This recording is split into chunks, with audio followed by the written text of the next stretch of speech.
The intensifying war between Israel and Iran this Tuesday night. The fresh attacks, the U.S. president's escalating rhetoric, and signs the U.S. is poised to get involved. Horror in Gaza. The massacre of Palestinians trying to get food. Help for Ukraine. Canada pledges billions more in aid, and the promise Prime Minister Carney made. Mystery in Quebec, the disappearance of a 3-year-old girl and the charges against her mother. Plus, delicate data exposed. And I said, no, it can't be true. 23andMe's profound failures to protect customers' privacy. Global National with Donna Friesen, reporting tonight from Banff, Alberta.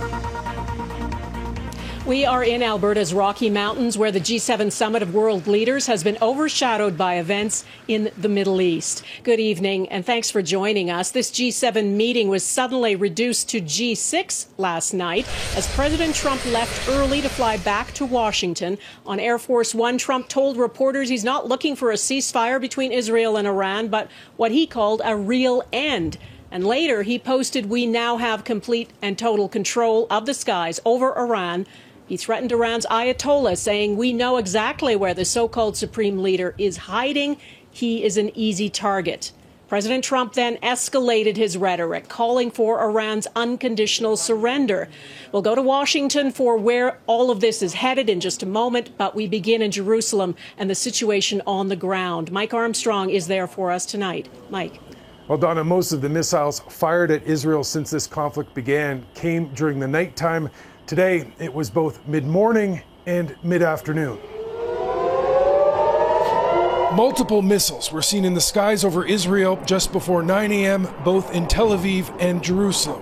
Most appeared to be shot down by Israeli defenses, but not all. This was north of Tel Aviv. Officials say a bus terminal was hit. There were no casualties. The Israeli military released video Tuesday of an F-15 fighter jet taking off. It says to strike targets in Iran.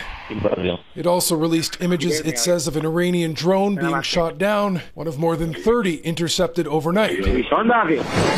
Israel's foreign minister visited a site damaged by a strike Saturday where 2 people were killed. There is a difference in how the 2 countries are fighting, he says, insisting Israel is targeting military sites while Iran is committing war crimes. They are targeting only civilians. You cannot find even one soldier. The Iranian side is also releasing images of its own weapons and making its own accusations. An Iranian state TV anchor was knocked off the air by a strike Monday in Tehran. Tuesday, a reporter walked through the building, showing the damage to viewers. Foreign Ministry spokesman called the attack on the broadcaster a wicked act and a war crime. Israel says it warned people in the neighborhood before the strike to leave. The 2 sides are also exchanging threats. An Iranian army commander said Tuesday the operations so far have been deterrents and promised punitive actions soon. While the Israeli military had a warning for a specific Iranian official, Tuesday it said it has eliminated the most senior military commander of the Iranian regime. It took out the previous commander 4 days ago and now his replacement. The Israeli foreign minister says he doesn't know who's going to take over that position next, but he says if someone's offered the position, they should be extremely cautious. It will make them a target as well. Donna? Mike Armstrong in Jerusalem. Thanks, Mike. What role is the U.S. playing in all of this? Well, just last week, talks between the U.S. and Iran on Iran's nuclear program were still underway. Now, everything has changed. There is no more talking, only threatening rhetoric, which suggests the U.S. may be preparing to come to Israel's defense or even join Israel in direct attacks on Iran. Jackson Prosco is following this for us from Washington. Jackson. Well, Donna, Trump spent much of the afternoon hunkered down with advisors in the White House Situation Room after that early exit from the G7. While we haven't heard from him directly, there is plenty to suggest that Trump may have already reached a decision. His online post ranged from demanding the unconditional surrender of Iran to claiming to know where Iran's supreme leader is. But there's a lot of focus on Trump's post saying, quote, "We have complete and total control of the skies over Iran," because that raises the question of whether whether that means the U.S. is already directly involved somehow. Listen to how Trump explained what he's after on the flight back to Washington early this morning. Right now, we're doing pretty well. Remember, Iran cannot have a nuclear weapon. It's very simple. We don't have to go too deep into it. They just can't have a nuclear weapon. What specifically is better than a ceasefire? What are you looking for here? An end. A real end, not a ceasefire. An end. So something that would be permanent? Yeah, or giving up entirely. So, Jackson, what steps is the U.S. already taking to prepare for the possibility of a wider conflict? Well, we know from the Pentagon that the U.S. is moving additional fighter jets to the region tonight, though for now they insist they are for defensive purposes. But we should point out that these include F-35s, the most advanced fighter the U.S. has. The U.S. State Department has also established a task force to help Americans leave Israel and the broader Middle East. One big sign to watch for as to how this is all progressing is whether or not the U.S. deploys its B-2 stealth bombers to the region. Those are the only aircraft capable of delivering the gigantic bunker buster bombs that could strike at the heart of Iran's nuclear program, which is buried deep underground. Donna? Okay, Jackson in Washington, thank you. Israel is still engaged in a war on another front, Gaza. The latest attack hit crowds of Palestinians waiting for humanitarian aid. These images show the horror after Israeli forces fired on civilians. More than 50 people have been killed, and medical staff treating the severely injured say more will likely die. The UN human rights chief accuses Israel of weaponizing food. Almost all the casualties in Gaza in recent days have been linked to the delivery of aid rather than Israeli strikes on Hamas targets. Redmond Shannon reports, and a warning: the images are disturbing. Much of the screen needs to be blurred just to broadcast this footage. The video shows at least 10, perhaps 15 bodies. Many horrifically wounded. The latest mass killing in Gaza in a place where people were simply trying to get food. At Nasser Hospital, there was chaos. Those who came to help unable to block out what they have seen. It's a massacre. Young children, mothers massacred. What is the situation we are living in? Witnesses say a crowd had gathered to get flour, and as they were allowed to move forward, they were fired on by drones and a tank. Their bodies are cut up. This is not permissible. Aren't we human beings? Israel's Defense Forces says it is aware of reports regarding a number of injured individuals from IDF fire following the crowd's approach. The details of the incident are under review. Gaza's Hamas-run health ministry says almost 400 people have been killed trying to get aid since late last month alone. Many, but not all, of the incidents have been near the privately run Israeli-approved aid hubs. Humanitarian groups and the United Nations say the scheme does not fulfill humanitarian principles. There's a constant correlation with the positions of the 4 announced food distribution spots all along the Strip and the mass casualty incidents. Gazans are faced with a daily choice of going hungry or risking their lives to eat. Redmond Shannon, Global News, London.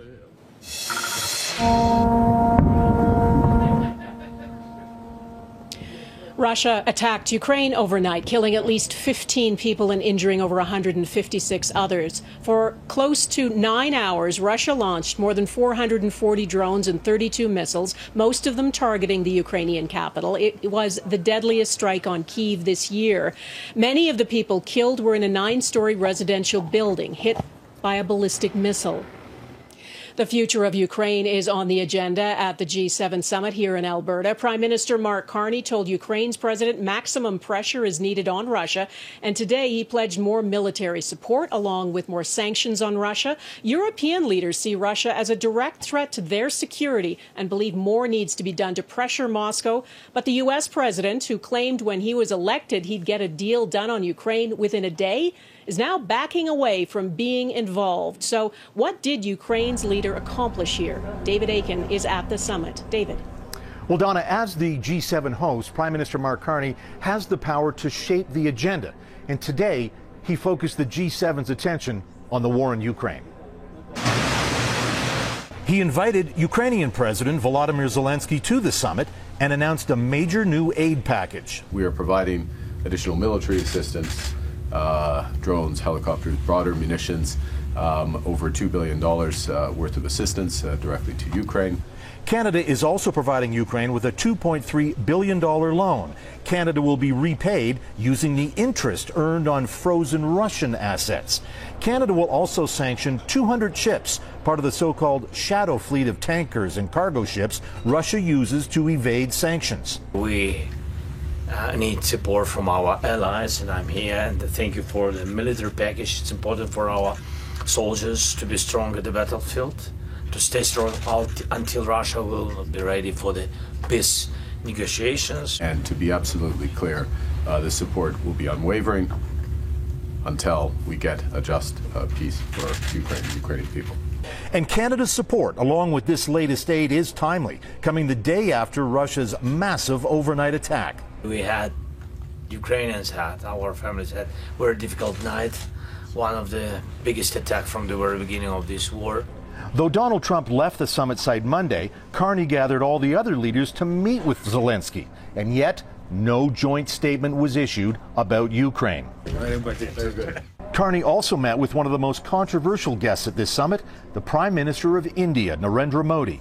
Controversial, of course, because agents of Modi's government stand accused of being involved in the 2023 murder of a Sikh activist in Surrey, BC. That was David Aiken reporting from Kananaskis. Late today, the Prime Minister had a final news conference. Mark Carney said he believes the meeting begins a new era of cooperation that promotes long-term resilience over short-term efficiency. On trade, he said he and President Trump agreed to pursue negotiations, and Carney intends to intensify those talks to reach a deal within 30 days. Carney condemned transnational repression, but he praised India's Prime Minister, who he invited to these talks and agreed to restore full diplomatic services between the two countries. And this is what the Prime Minister said when asked about the murder of Canadian Sikh activist Hardeep Singh Nijjar. We have had a discussion, the Prime Minister and I, about the importance of having the law enforcement to law enforcement dialogue, which is not just dialogue, cooperation directly. The importance of addressing transnational repression, as I noted, including when we met, and obviously there is a judicial process that's underway, and I need to be careful about further commentary. A desperate search in Quebec coming up. A 3-year-old hasn't been seen in more than 2 days. The charges her mother faces. You're looking at Mount Rundle towering over Vermilion Lakes just outside Banff. We're back from Alberta in a moment.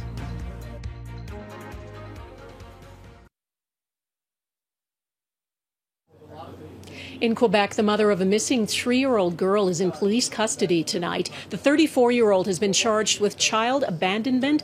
Her young daughter hasn't been seen since Sunday morning. A large police search is still underway. Global's Dan Spector is just outside Montreal tonight. Dan, bring us up to speed. Donna, it's a case that has cast a cloud of dread over the entire province. 3-year-old Claire Bell has brown hair, brown eyes, stands just under a meter tall. And this morning, many became aware of a haunting new video of her in the arms of her mother, 34-year-old Rachel Todd. You try that again, and this is gonna get ugly.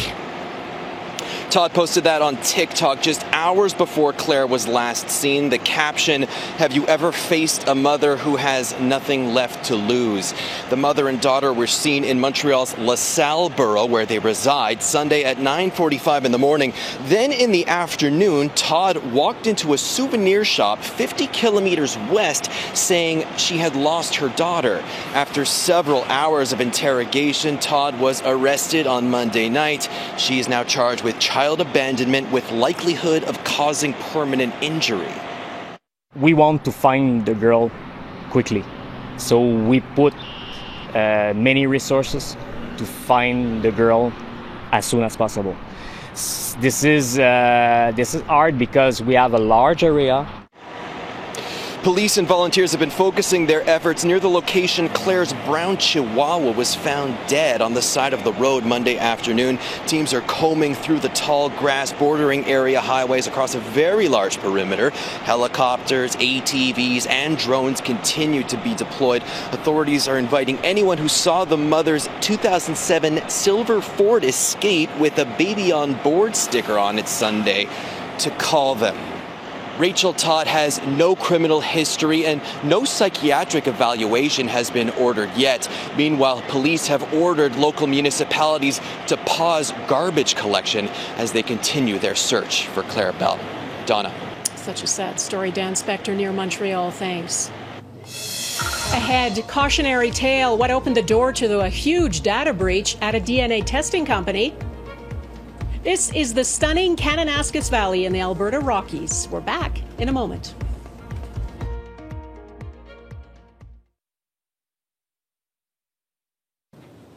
A popular DNA testing company that is now bankrupt has been fined for failing to protect the sensitive genetic data of millions of users, including more than 300,000 Canadians. Canadian and British privacy commissioners say 23andMe had inadequate security and was slow to act before a major cyber attack in 2023. Neetu Garcha spoke with one of the victims of the breach. We have agreed to protect her identity out of concern for her safety and privacy. Millions of people sent in their saliva kits to 23andMe hoping to trace family histories, but it took a dark turn with a massive data breach in 2023. A secure, private place to explore. And now a joint Canada-UK investigation has found the company failed to take basic steps like multi-factor authentication and strong minimum password protections. A cautionary tale for all organizations, says Canada's privacy watchdog. We were also concerned to find that the stolen data was later offered for sale online. Canada doesn't have the power to levy fines, but the UK does, slapping the company with a more than $4.2 million penalty. People affected by this breach told us that they felt anxious about what it could mean to their personal, financial, and family safety. Among them is a Canadian who spoke with us on condition of anonymity, saying the timing of the breach added to the fear. It took a last bit of my innocence away when I found out it was the day after October 7th. So there was already a lot of feelings heightened. Being Jewish. She says she doesn't know what information was stolen or how it's been used. Our assets, our humanity is being sold, our contact information, and we're not consenting to this. Her lawyer says the findings are reassuring but not surprising. We hope to bring accountability and some form of compensation for the victims. 23andMe tightened security in 2024 and in a statement to Global News said it's pledging new privacy safeguards, including allowing people to delete data or opt out of research at any time and agreeing not to sell or transfer genetic data under a subsequent bankruptcy. But that may be cold comfort for victims reporting not just a breach of data, but of trust in a growing digital economy. Neetu Garcha, Global News, Vancouver. Ontario Premier Doug Ford took aim today at judges in what he calls a broken bail system, demanding the federal government fix it and keep suspects accused of serious crimes and repeat offenders in jail. 4 thugs come racing down my street, masks on, ready to take the car out of the driveway. Surprise, surprise, at 12:30, the 2 police cars are there. But just imagine all the unfortunate people that don't have security there at their house. Ford said that interaction, along with news that suspects in last week's record drug seizure in Ontario have been released on bail, reinforces his view that Ontario is turning into a lawless society. Ford wants the federal government to change the criminal code and reform the bail system. Ontario taxpayers are on the hook for a hefty bill to cover Premier Ford's trips to Washington during the province's snap winter election. Invoices obtained by Global News show the trip cost the public close to $100,000. Political opponents have accused Ford of using the threat of tariffs to justify publicly funded events during the election campaign. G7 exit next. What happens when the guy you really came to see bails early? Global National is back from beautiful Banff in a moment.